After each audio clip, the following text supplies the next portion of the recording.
And this is where I'll give a little bit of credit to like the enthusiastic consent stuff. For a lot of guys, the goal is basically like push as hard as you can, but as long as you don't push hard enough to get that no, you can keep going and you're good to score, as long as she doesn't say no. So the goal is always to kind of like, I need to either get her enough to drink, or I need to get her my apartment, I need to get her my bed. I just need to start doing, as long as I do things where I don't think she'll say no, then I'm good to go. And I think that that type of thinking is what leads a lot of like younger, unconfident women into sexual circumstances they probably don't want to be in, but they don't really feel like they have the opportunity to say anything. And then they kind of just go through with it and they feel bad at the end of the day. Not to say that like this is rape or horrible stuff, but like it's stuff that more assertion on the woman's side and maybe a little bit more caution from the male side on both sides, I think could improve. One of the things I was thinking is that's a failure of feminism. I was one in the generation of the original second wave feminists who were absolutely delighted to be given agency over our lives, to make this, and it's like Camille Paglia says this too, to be given the choice to take risks. And that meant sexual risks as well as other risks. And I was part of that generation. And the fact that we have turned around and made women see themselves as perpetually vulnerable, see themselves as always at risk, I mean, I just think that's a total failure that we've removed that agency from women. I'm really pleased to introduce you to Steven Bonnell. Hi, Steven. Hey, how's it going? Good. I'm sure many of my audience who aren't very familiar with YouTube won't know all that much about you. You're called Destiny. That's the name you use on YouTube. And they tell me you're a hugely successful Twitch streamer. But I've been reading some of your commentary. You do a lot of political commentary.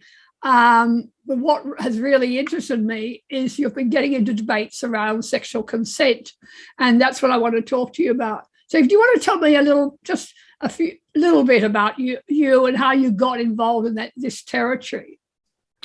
Yeah, so my actual name is Steven Bonnell. I used to be kind of like a professional gamer a long time ago, which was how most people got into the like live streaming world. And then I've kind of transitioned slowly over time into like video games and political and social commentary, basically. Yeah. Yeah. And the sexual consent thing, I mean, I suppose that's one of the conversations people are having. And you just got involved in that, or did you have I know you're very interested in sex, as I am. Sure. Yeah. Which is pretty rare, as you know, for people to want to have proper conversations about sex. Is that how you got involved in the sexual consent area? Yeah, I mean, like I'm a pretty social person, and obviously sex and all the stuff around it is a lot of fun. So I also talk about like a lot of other social issues. So, I mean, we're going to be covering like Me Too related stuff. We're going to be covering like social issues related to men and women, things like the incel movement or the red pill movement and all of that. So, I mean, if you've bounced around enough of these topics long enough, there's a good chance that eventually you're going to hit on some kind of consent related discourse. Yeah. I was particularly interested because in Australia, we've just introduced compulsory sexual consent courses in schools across the country. And I mean, this was interesting because it came about as a result of a young woman, schoolgirl, announcing that she'd been sexually assaulted, setting up a website for other girls to report sexual assaults, particularly in private schools in the Sydney area, but then it spread across Australia, and hundreds of girls put their comments and their stories up on this website saying they'd been raped and so on. And it led to a lot of political discussion and major pressure on the government to introduce compulsory sexual consent courses, as if this is going to solve the problem. Now, what I want to do is, Steven has talked to you about some of the issues that you've been discussing, and then we'll go into a bit of what we've discovered is going to be introduced in these school curriculum courses. One of the points you make is that the current narrative is really all about how not to rape, some sort of simplistic 4-step guide into making sure you're not raping anybody. That's the message. It's a message to men, and that's about it. Yeah, I think the main issue that I have is that anytime conversations relating to sex come up in the public discourse, it feels like it's really hard. There are no conversations about like having sex, introducing yourself to sex, like engaging in sex. Basically, the conversation starts and ends at like check boxes to make sure that you're not being raped or you're not raping somebody. And that's it. That's like the extent of the conversations. And then I think as a result of that, I think the vocabulary becomes a lot limited. There are no bad sexual encounters. There are just rapes. And I think it compromises people's ability to understand, like, okay, well, I did a thing, didn't enjoy it, wasn't that good, but they don't really have like a vocabulary or even an understanding of that. It just becomes a like, wow, I think I was raped because of this particular thing. And then when it comes to approaching sex or engaging in sex, it's just everything is framed through the lens of like, is this a rape or is this not rape? And I just think it's a really kind of immature or stunted way to have any conversations about it.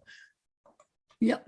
And of course, naturally, it is usually presented as something that men do to women. I mean, obviously it can work the other way, but it's pretty rare we have conversations around that. Mm-hmm. And that applies particularly in this notion of enthusiastic consent, mm-hmm. which is now law in Australia, in many parts of Australia, that people are required to ask for consent every step of the way during sex. Mm-hmm. And otherwise you're committing a criminal offence.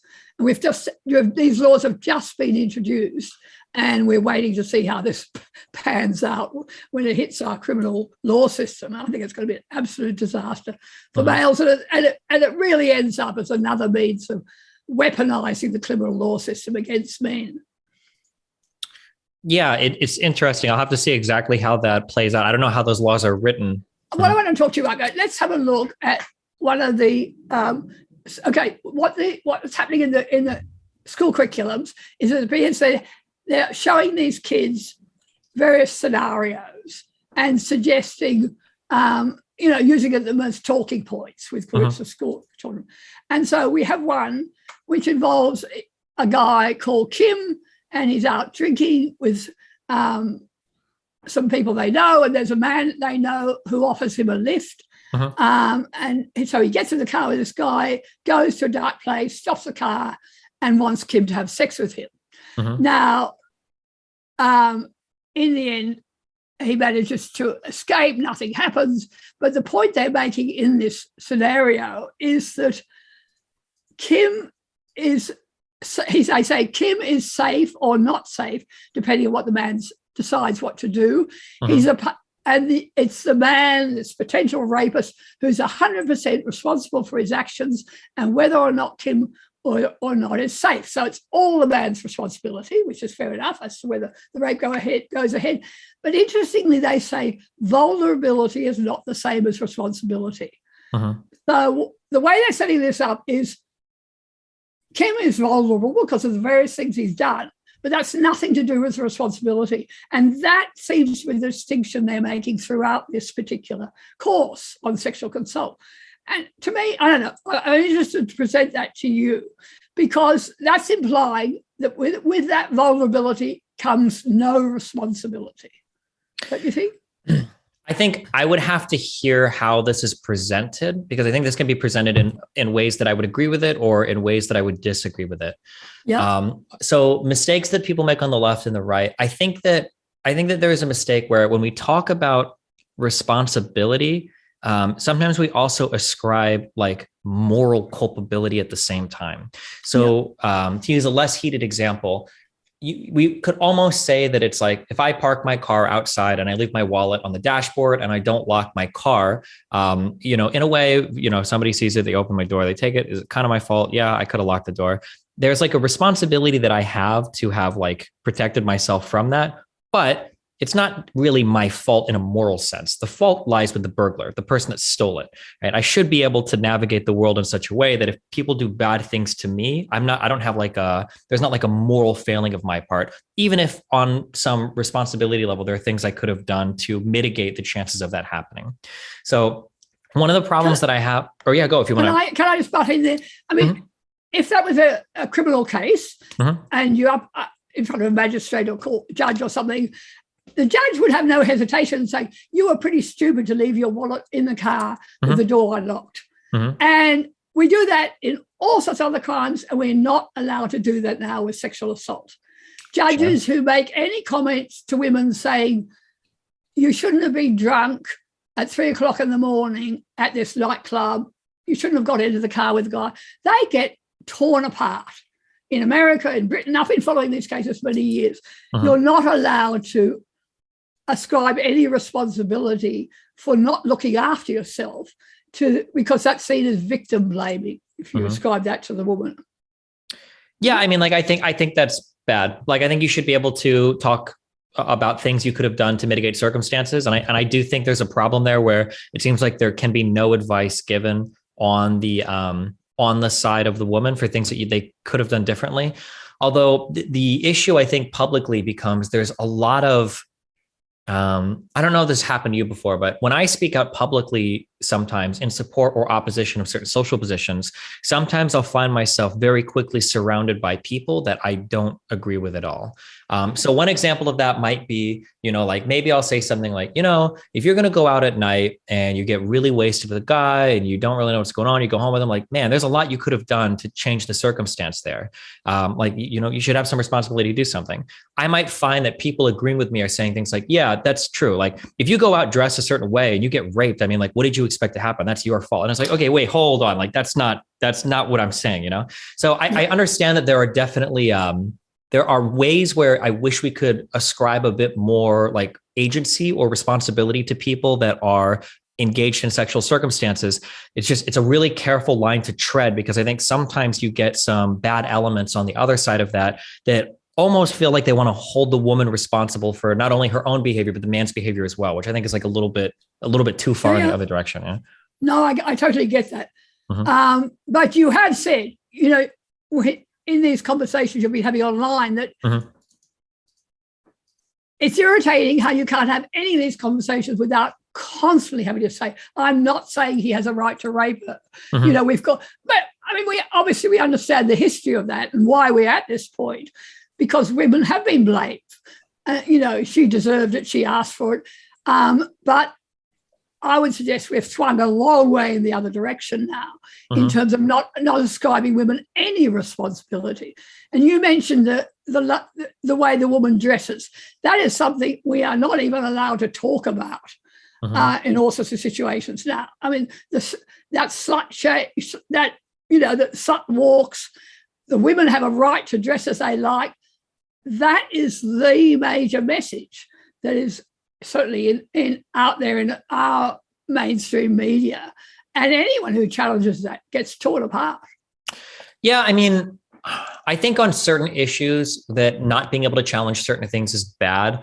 I think on the issue of dressing, I would probably lean more to the left on that one, just because I don't know how much like how you're dressed influences the outcome of a particular night. Like, it seems like because I think there's this really big misconception that rape in general is you're at a club, somebody roofies you, or somebody assaults you at the end of the night, they grab you, they throw you in a car, and then they take you away. When in reality, it seems like the vast majority of things that we would call rape or sexual assault or non-consensual sex is usually more like you kind of are on a date with a guy, you're getting to know a guy, and he's pushing harder and harder and harder and harder. And then maybe he pushes too far, whether you want to or not. And I don't know how much like the standard understanding of rape is really influenced by the way a person dresses. So I think on the dressing thing, I would probably fall a bit more to the left on that. But I do agree in other areas, like for instance, like a woman going out with a guy alone into a strange place on the first night, or drinking alcohol a lot, or doing drugs, whatever. These are things where I think you could be a bit more critical of someone's behavior, be like, hey, like this is just always a bad idea. You should never do this particular thing. And we should be able to say that. What's interesting is you're putting that sort of challenge as a left wing. I mean, you're saying that's on the left. And I find that really odd. I mean, it's happened to me all my life that when I start talking about female responsibility in sex, that's seen as a conservative position. Why is that? How is that? So I think that that's a really, really, that's a big question. It is a big question. If I were to, Yeah, if I were to like summarize this in like 2 seconds, but I mean, you could have like 12 hours of conversations on this. Yeah. It seems like right-leaning people tend to have a narrower focus on where the agency lies in behavior. So a right-leaning person is more concerned with like, what can you do to embed or empower yourself? What can your family do to empower yourself? What can your community do to empower yourself? And I think left-leaning people tend to take larger structural, systemic views of society. Like, why does this kid have access to a bad school? Why does this person live in a horrible neighborhood? Why don't these people have like clean drinking water? And I think that sometimes when these two views collide on certain social issues, you start to see, broadly speaking, how both sides look at the world, and it gets hyper distilled down to one issue. So in the sense of a woman goes out with a guy and then she gets really wasted, and then the guy goes home with her and he ends up fucking her and she didn't want to do it. The people on the right, who are very big into personal responsibility, maybe even overshoot. They're like, well, listen, if you're going to go out and get wasted with a guy, you should, expect to get raped. That's your fault, honey. Like, you should have done something about it. Whereas the people on the left will be a little bit too structural in their approach. And they'll be like, well, hey, any woman should be able to get drunk anywhere, and a bartender should help. Somebody else should help. Like, it shouldn't be on you to not get raped. Your job shouldn't be dodging rapists in society. That's insane. They'll take like a more systemic view of it. So I think that that's largely why you get these two radically different views of the world, when I think both of them make good points, right? We should be empowered to make responsible decisions in our lives. But if we don't make the best decision, we shouldn't be like walking into constant rape traps, Yeah. Okay. Because interesting, in one of these scenarios I mentioned in terms of the school curriculum, they've used the dressing as a signal in a lot of these, where the girl is wearing a sexy low-cut dress, and then she invites him to go with her to a room in the party to lie down and have a snuggle. And, so it's clearly being presented as a sexual signal. And then the man who interprets it in that way is seen as behaving inappropriate. So I mean, what we don't know, as you say, is how are these going to be used? What are the skills of the person, the teacher running these classes? Are they going to have a particular message that they are pushing? That's one of the things that worries me. We've got almost entirely female teachers throughout our school system now, and significant numbers who are going to come from a particular ideological position on all of this, and some of them are pretty anti-male position. But it's very much written as if this is a signal that we know is true in our culture, that women dress in a certain way, are interpreted in a certain way, but we know better, and we know we should be ignoring that. And that's the message I'm getting from the way this is being presented. That we should know better and ignore how women dress in terms of the signals they're sending, or what do you mean? Well, I imagine kids discussing this, there'll be the overall message in this classroom will be, it's totally inappropriate for him to interpret anything from the way she was dressing. Yeah, it's gonna, man, these conversations that I have are hyper tailored to who I'm talking to. So I feel like with you, I'm probably going to be taking a much farther left position than I normally do. But I know it's very interesting.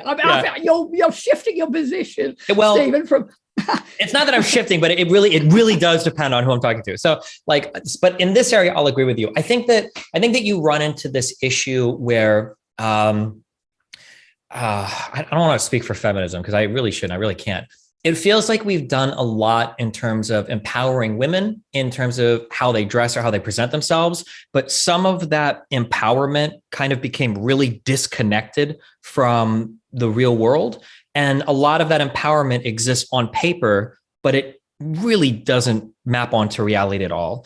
So when you get these, so maybe this is controversial. You'll probably agree with me, but when you get people that are doing things where it's like, I wear an ultra low cut top, I got a huge boob job, I've got lots of fillers, I wear like really sexy outfits, and I just do this for me. I do this because it empowers me. No, you don't, motherfucker. You do this because you really like the attention you get sexually from guys that are looking at you and you look like that. Nobody dresses up like that. No woman likes doing her makeup that much, okay? You're doing this because you enjoy the attention. But sometimes when you live in these worlds where people say like every single thing a woman does is female empowerment, regardless or irrespective of the recognition they get from the opposite gender, it's like, no, I don't think that's true. But people's minds get really warped. And then that distills down into, well, no matter what a woman is wearing, you should treat her the exact same.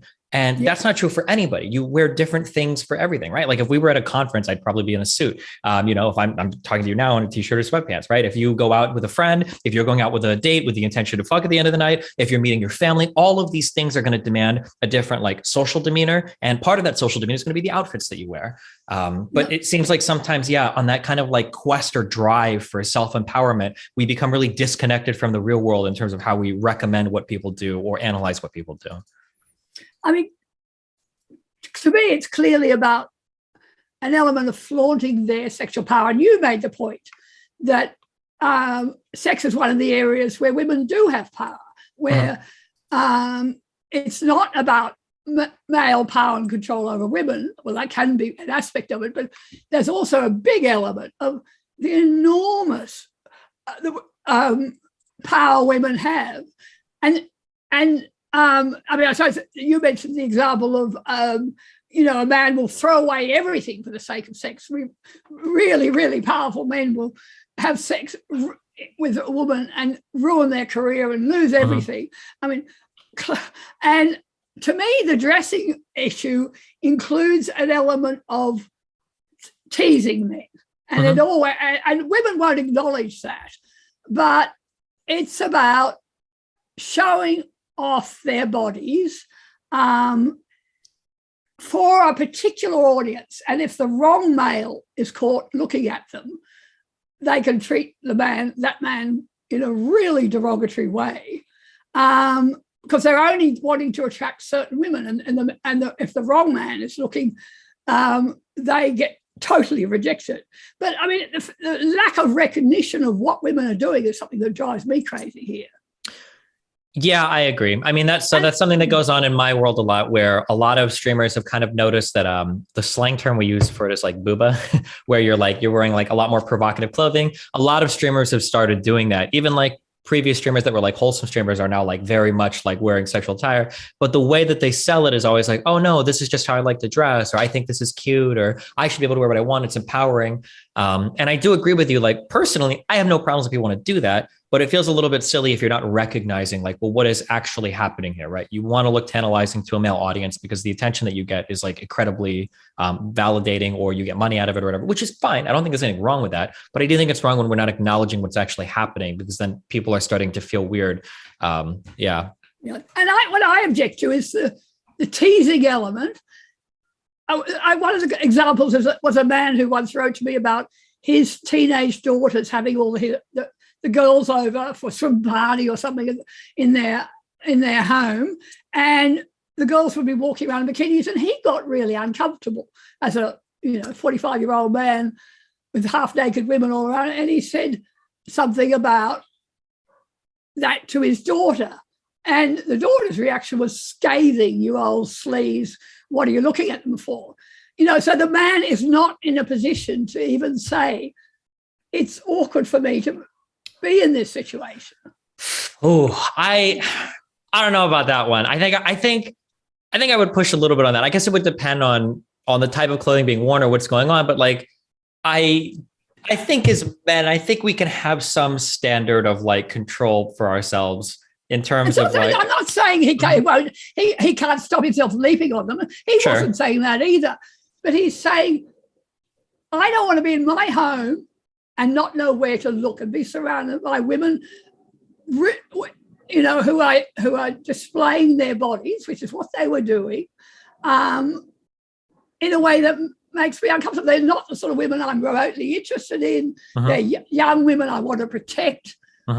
Why should I be in that situation? And he gets sneered at. I think that's fair. I want to be very cautious. It would super depend on how this conversation plays out, but I do think there can be a legitimate gripe there. If you're a dad and there's like a bunch of like 17-year-olds running around your house in bikinis, maybe you're like, okay, I'm a little bit uncomfortable here. I think that's fair.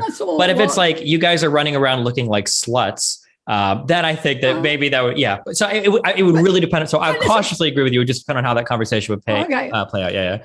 I mean, Steven, I can't tell you how many mothers I've talked to about this topic who worry about their daughters going out dressed like sluts. I mean, every mother of a teenage girl just about these days has that problem in her head of the way the girl is presenting herself.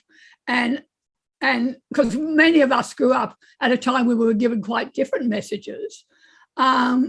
And we don't agree that it doesn't matter what you wear. And we don't agree that you're not sending a signal. And we don't agree that you're just dressing like that for yourself. And we see that as an irresponsible message for our daughters to be taught.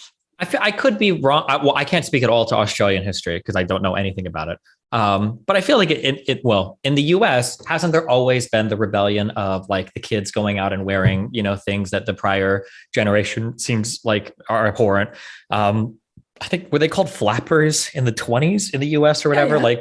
Stuff like that, or people going out and showing ankles or not wearing skirts or whatever. Like, I feel like kids have always kind of been pushing the boundaries of what's acceptable. I always thought it was interesting that I hear, or I guess my parents, I guess, or people if I say people in your generation, that's not like an insult, right? I could easily be. My kids are your age. Sure, yeah. When I hear people in your generation talk about like how like horrible everybody's dressing and blah blah blah, and then I go back and I look at things like Woodstock, where it was like sex, drugs, and rock and roll were destroying and rotting the fabric of the country. I feel like kids have always kind of pushed the boundaries of that. So I don't know. I don't see it as like no, that's true. And I was wearing mini skirts that my mother disapproved of, but we were the cultural message was not this clothing doesn't mean anything. It carries no signals. You have a right to wear what you like. That is the message. Now, it wasn't there then. Is what I would say. Yeah, I think my position is probably somewhere in the middle. I think you do have a right to wear whatever you want, but I think you need to understand the effects of what's going to happen if you do wear what you want. Because, you just have to be able to navigate those worlds a little bit better, understanding how people are going to treat you depending on what you wear.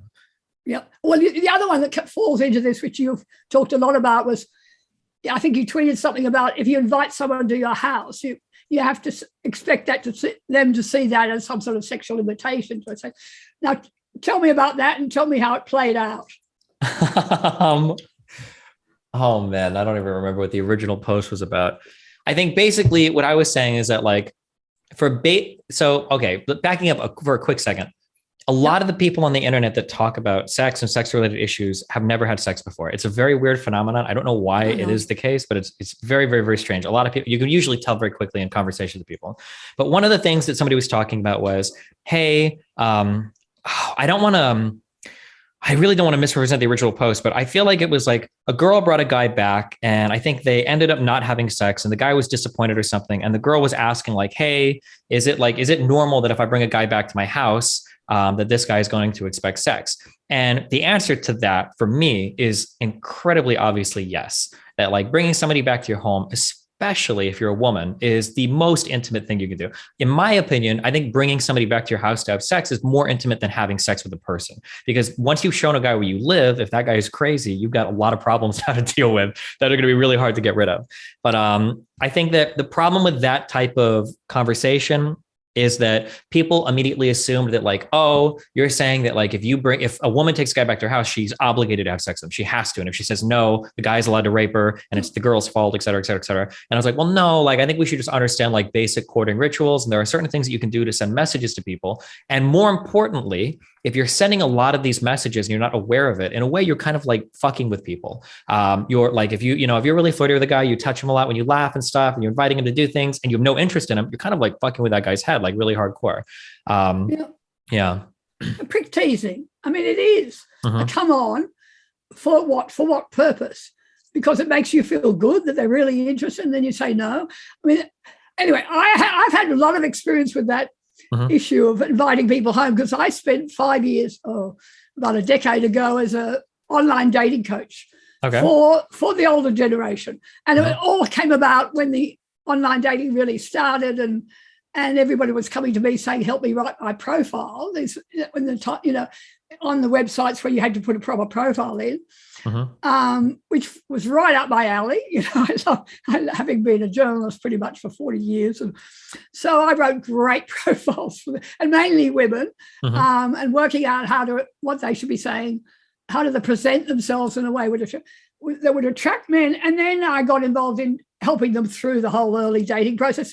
Many of these were women who'd been married for 20, 30 years, were back in the dating scene for the first time after such a long period, where everything has changed.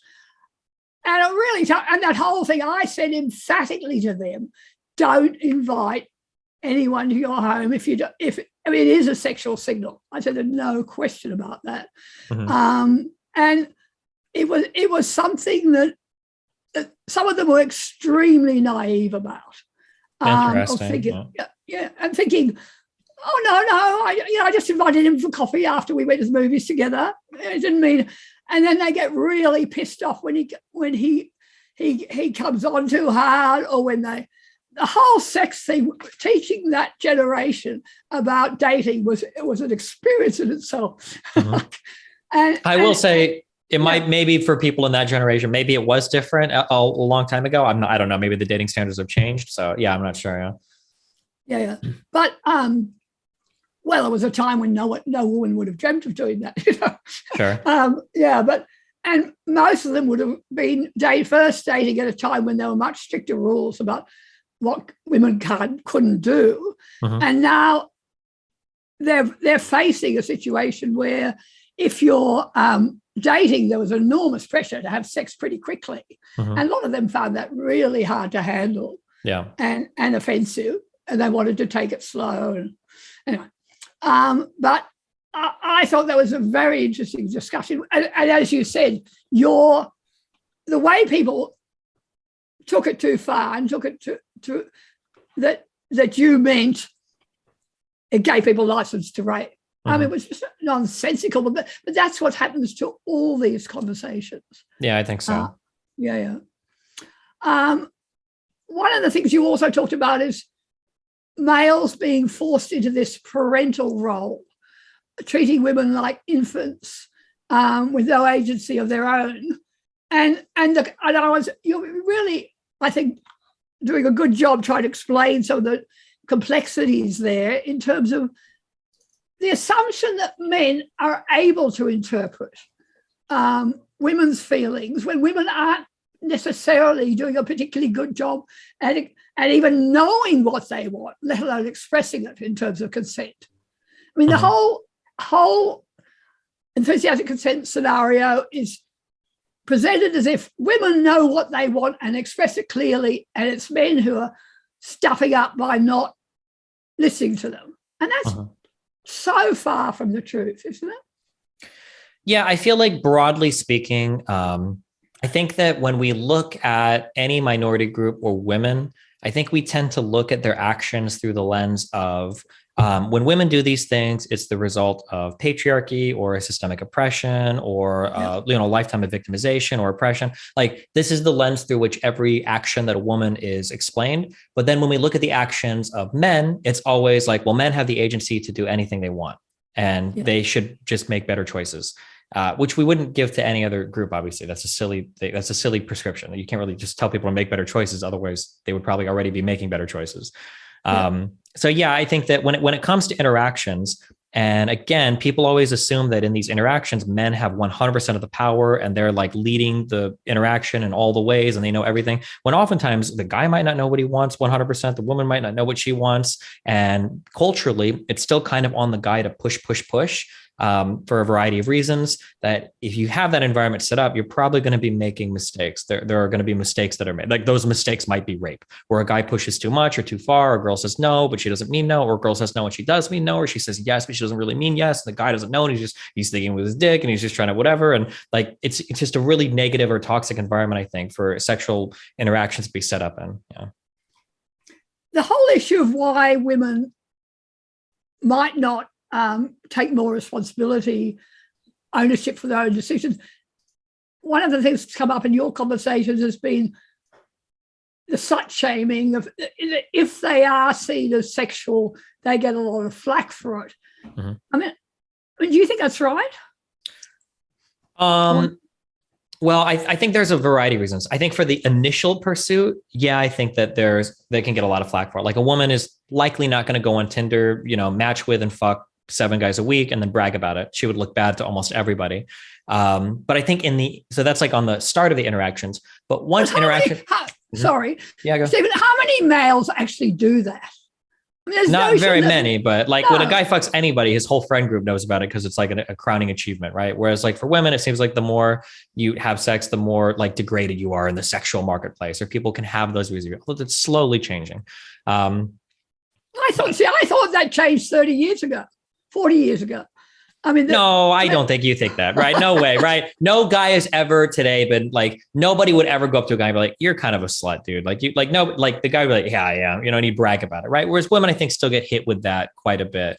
It's still definitely a thing that women deal with, but I think that once the interaction has started, so when we're past the initial like filtering, like who's chasing who, I think once the interaction has started, I think it becomes difficult for women to lead, because I for a variety of reasons, that the slut thing is still kind of sort of there. Then there's also the indecision, because a woman might not know 100% what she wants in that particular moment in time.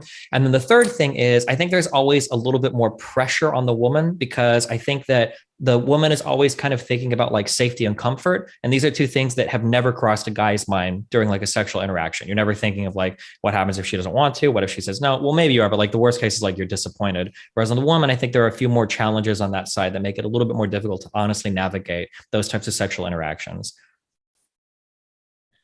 Maybe. Well, hey, wait, maybe in what way? What do you disagree with that? I'm curious. Actually, I can speak from personal experience. So I'm kind of bisexual. I have never in my life have I been with a woman that I didn't think I couldn't kill if I needed to. If it came to that, if she decided that she was going to choke me or murder me or something, I've never thought that like in a sexual interaction, like, oh my God, like my life might be in danger. So if a girl ever tried anything that I didn't want or wanted to do anything that I wasn't ready for, I would just be like, no, stop. What are you doing? And then I would just leave if I needed to. With men, I think it's a little bit different. I think it's a little scary, because it's like, if you're with a guy and he's bigger than you, it's like, man, you know, like if this did go bad, or if the guy is kind of like disrespecting my boundaries, it's like, I don't know if this guy would like beat the shit out of me. I don't think he would, but like maybe. And even if there's a very small chance of it, it's still something that's like always in the back of your head that might make, now for me, I don't care, because I've got a lot of experience in these situations, but for another person, I can understand it being a little bit more frightening, to where you don't know like what's on the table if you say no. And you don't know what's at risk in some of these circumstances. And even if that risk is very, very low, it's still going to be kind of in the back of your head when you're navigating these situations. It's interesting, because I don't think I've ever felt that. Mm-hmm. And I've had a very long, active life, long periods I was widowed when I was young. I've had, you know, single, then married, widowed, you know, and then, I mean, I've just been in the single world for long periods of my life. I don't think I've ever felt unsafe or concerns about safety in a sexual relationship. But I'm a bit like you. I know you talk a lot about how you always prepare the ground. I mean, I wouldn't dream of going to bed with someone who I couldn't talk to about sex. Sure. And that's one of the, I think, the most important points you make, is that it's an amazing thing to me that people go to bed with people they can't talk to. I mean, to me, and they have so much more trouble discussing what they might like or not want to do in bed than they do in actually, you know, screwing with them. I mean, that's craziness, but that's the way things are now. And I suppose it's always safeguarded me, because I've always been pretty comfortable talking about long before I go to bed with someone, talking about whether I wanted to or not, or what my concerns were, or whatever.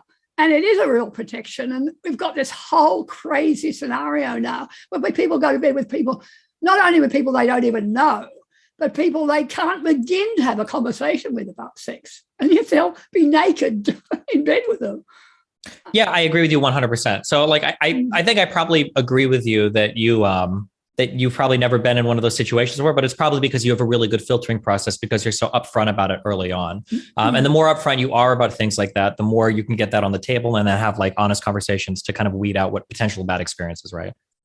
Yeah. But I also, you know, I think most men are good. I mean, I have had so few. I mean, I know about men's vulnerabilities. I know about what might make them react aggressively or whatever. And I suppose I'm always on their side rather than seeing them as enemy. And I've negotiated my whole life in that manner, I think. But I also think there are lots of women like me. I mean, this idea that all women are nervous about men is wrong, thank God. And all women are nervous about the possibility that a man could overwhelm them. I think that's, yeah. Okay. Yeah, I think that's probably true past a certain age. I don't think that's true when it comes to like early 20s. I think that there are a lot of women in their early 20s that don't know what they want, or they don't know how to navigate a scenario, or they don't know how to say no, even where there's like a lot of pressure. I think that for really young women, I think that earlier you said that you think most men are good. I don't think most men are good, but I don't think very many men are evil. I think that a lot of people are just kind of selfish. So if you have a very unconfident woman in a room and a young girl, and she doesn't know exactly what's going on, and you have like a normal guy in the room, I think that normal guy, 98 times out of 100, if you say no, then they won't do anything. They'll stop. Yeah. But for a lot of girls that don't know how to say no, I think like 80 out of 100 of those guys will keep pushing until they hear a no. And as long as they don't hear a no, and this is where I'll give a little bit of credit to like the enthusiastic consent stuff. For a lot of guys, the goal is basically like push as hard as you can, but as long as you don't push hard enough to get that no, you can keep going and you're good to score, as long as she doesn't say no. So the goal is always to kind of like, I need to either get her enough to drink, or I need to get her my apartment, I need to get her my bed. I just need to start doing, as long as I do things where I don't think she'll say no, then I'm good to go. And I think that type of thinking is what leads a lot of like younger, unconfident women into sexual circumstances they probably don't want to be in, but they don't really feel like they have the opportunity to say anything. And then they kind of just go through with it and they feel bad at the end of the day. Not to say that like this is rape or horrible stuff, but like it's stuff that more assertion on the woman's side, and maybe a little bit more caution from the male side on both sides, I think could improve. Yeah. I take that point, but you're talking on behalf of confident, pushy guys. And there's a whole other category of males who are nervous as hell. In fact, heaps of them never get near women because women read their insecurity and reject them before they get anywhere near, even to first base. And then when they're in a sexual situation, they're consumed by anxiety. They're not pushy. They're wondering, dare I put my hand on her arm? You know, I mean, we leave out all these, and we present males as this, confident, pushy, toxic guys. And, that research came out last year showing a third of males under 30 are virgins. I mean, why aren't we talking more about them? Why aren't we talking more about males who are absolutely floundering when it comes to making any sort of contact with women? Yeah, for sure.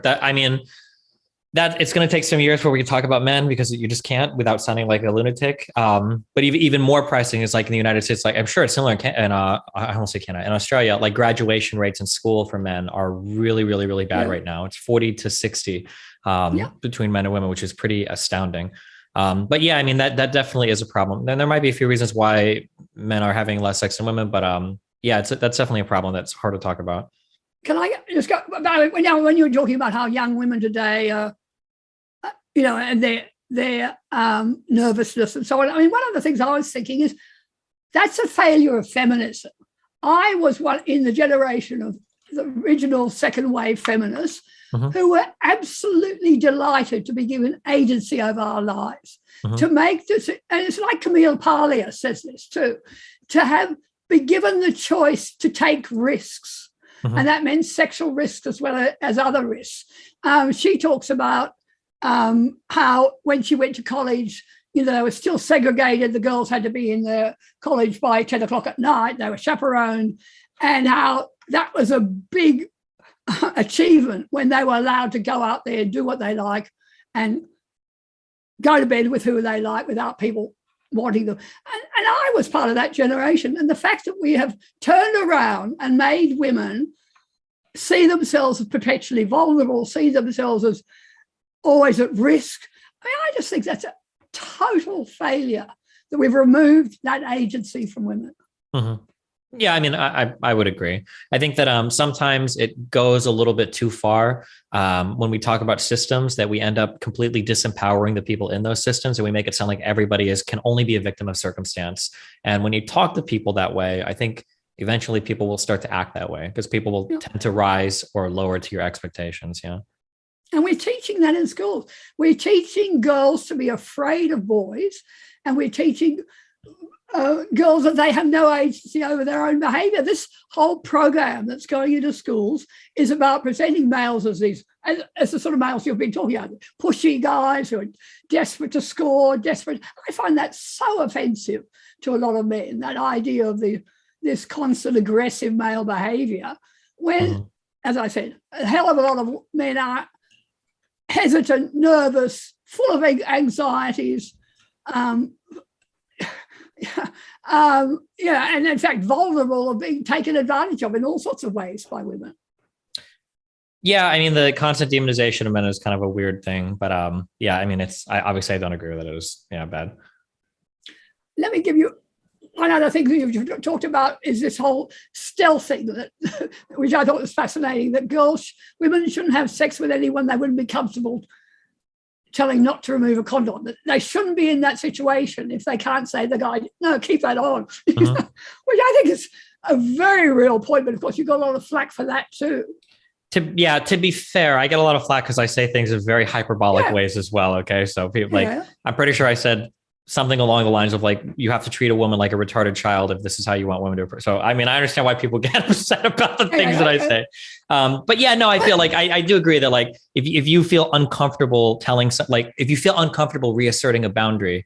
I mean, like the only time you're going to need to reassert a boundary is if somebody's going to try to break it, which is usually an uncomfortable situation, then you probably just shouldn't be having casual sex. So it's kind of like my thing at the end of the day. But it seems like the societal speak was that like everybody needs all of these new kind of cool things without any of the responsibilities that come with them. And yeah, I don't know, it just seemed really dumb. Yeah.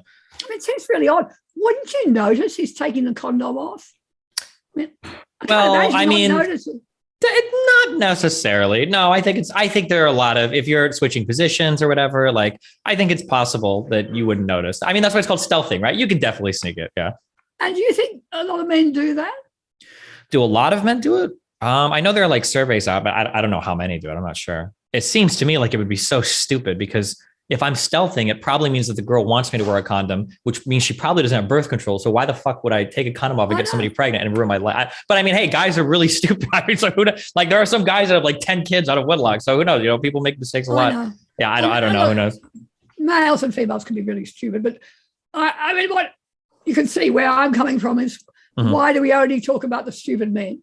You know, there's so little conversation about women's part of all of this and encouraging women to be more responsible for themselves. That's it, folk. Don't forget to like and subscribe to my videos. You can also read my free blogs on Substack. See the link in the details below this video, as well as information about donating to help me cover costs. Please spread the word about my important work advocating for men.